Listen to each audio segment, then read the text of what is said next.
সেনাবাহিনীর পোশাকের অনুকরণে তৈরি পোশাক বিক্রির বিরুদ্ধে অভিযান কোচবিহারে পুলিশের নির্দেশে সচেতন ব্যবসায়ীরা। শনিবার দুপুরে কোচবিহার ভবানীগঞ্জ বাজারে কোচবিহার কোতোয়ালি থানার পক্ষ থেকে একটি বিশেষ অভিযান চালানো হয়। থানার আইসি তপন পালের নেতৃত্বে পরিচালিত এই অভিযানে লক্ষ্য ছিল সেনাবাহিনীর ইউনিফর্মের মতো দেখতে ড্রেস বা প্যান্ট বিক্রি বন্ধ করা। পুলিশের পক্ষ থেকে স্পষ্ট নির্দেশ দেওয়া হয়, যেসব দোকানে এই ধরনের সামগ্রী বিক্রি হয় তারা যেন অবিলম্বে তা বন্ধ রাখে। একই সঙ্গে জানানো হয়েছে, যদি কোনো ক্রেতা এই ধরনের ড্রেস বা প্যান্ট কিনতে আসে তাহলে সঙ্গে সঙ্গে কোচবিহার কোতোয়ালি থানাকে জানাতে হবে। এই সচেতনতা অভিযানে কোচবিহার জেলা ব্যবসায়ী সমিতির সাধারণ সম্পাদক সুরজ ঘোষ সহ অন্যান্য সদস্যরাও উপস্থিত ছিলেন। সুরজ ঘোষ বলেন, আমরা ব্যবসায়ী মহলে এই বার্তা পৌঁছে দিচ্ছি যাতে কেউ সেনার পোশাকের অপব্যবহার না করে। আইন শৃঙ্খলা রক্ষায় আমরা পুলিশের পাশে আছি।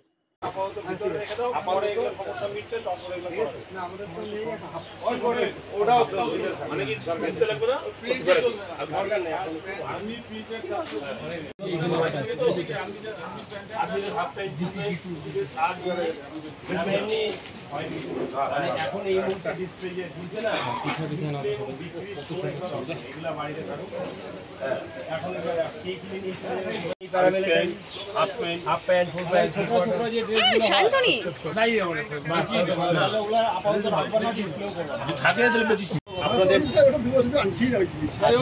যদি কেউ জিজ্ঞেস করে না করে দিবেন যে এখন তাহলে ঠিক আছে, ঠিক আছে। আর যদি দিয়া দিয়া দিয়া দিয়া দিয়া আমরা যেগুলো বলি খাকি হোক, ক্যামোফ্লেজ হোক, জঙ্গলি ড্রেস যেগুলিকে বলি, এটার এই মুহূর্তে ডিসপ্লে কাকা একটু চাপেন না। ঠিক আছে, পরে থাকলে রাইখা দাও, পরে আর গ্রামে মার্কেটে আর গ্রামে কাস্টমার এটা হচ্ছে আমাদের কি বলবি চক বাজার এটা একটি সচেতনতামূলক একটা প্রচার চলছে।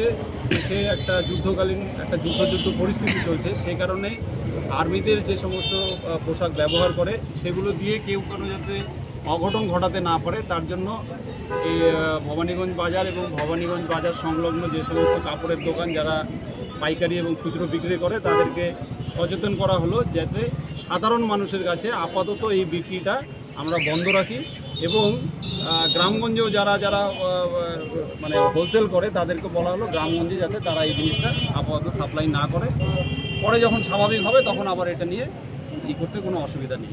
এর জন্যই আমরা আজকে কোতোয়ালি থানার আইসি সাহেবের সঙ্গে করে ব্যবসায়ীরা সবাই মিলে ভবানীগঞ্জ বাজার এবং ভবানীগঞ্জ বাজারের চারপাশে যারা বস্ত্র ব্যবসায়ী আছেন তাদেরকে সচেতন করে গেলাম। পোশাকগুলো ডিফেন্সের লোক ব্যবহার করে, পাজামা হতে পারে, টি শার্ট হতে পারে, পোশাক হতে পারে, সেই সমস্ত জিনিসপত্র যাতে বিক্রি বা ডিসপ্লে বন্ধ থাকে আপাতত, সেই জন্যই আমরা একটা সচেতনতামূলক একটা প্রচারের মতো এসে সবাইকে অবগত করে গেলাম। এটা কারণটা কি, কেন এটা করা হচ্ছে? একটা পরিস্থিতি চলছে একটা দেশ জুড়ে, একটা এটা নিয়ে কেউ যাতে কোনো রকম অঘটন ঘটাতে না পারে, একটা কেউ কারো খারাপ মতলব থাকতে পারে, সে ওই ইউনিফর্ম পরে একটা অঘটন ঘটিয়ে দিতে পারে। এই সমস্ত এগুলো আগের থেকে প্রিপারেশন নেওয়া আর কি, যাতে কেউ কোনো রকম ঘটনা ঘটাতে না পারে, যার জন্য সচেতন করা মানুষকে, এবং আমরাও ব্যবসায়ীরাও যাতে সচেতন থাকে, যার জন্য এটা